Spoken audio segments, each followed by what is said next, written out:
La Nouvelle-Calédonie dit massivement « non » à l'indépendance. Sans surprise, les habitants de Nouvelle-Calédonie ont voté « non » à l'indépendance, à l'issue du troisième référendum d'autodétermination marqué par une forte abstention en raison de l'appel des indépendantistes à bouder le scrutin.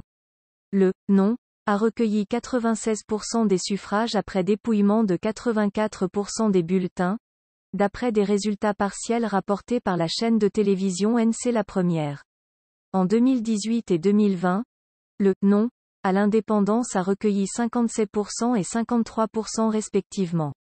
Le mot d'ordre de non-participation du FLNKS et de tous les nationalistes semble avoir été suivi à la lettre au vu de la participation à 17h qui s'établissait à 41,6%, en chute libre par rapport au précédent référendum où il s'établissait à la même heure à 73,68% pour la première consultation en 2018, et à 79,63% en 2020.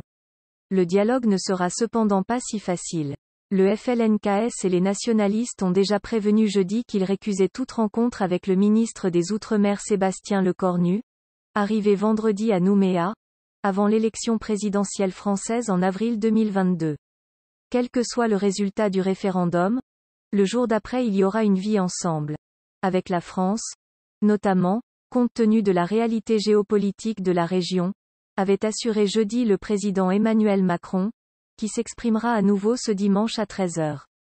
Ce référendum s'inscrit dans un processus de décolonisation entamé en 1988 après plusieurs années de violence entre les Kanaks, peuple premier, et les Caldoches, d'origine européenne. Ces affrontements avaient culminé avec la prise d'otage et l'assaut de la grotte d'Ouvéa en mai 1988, 25 morts.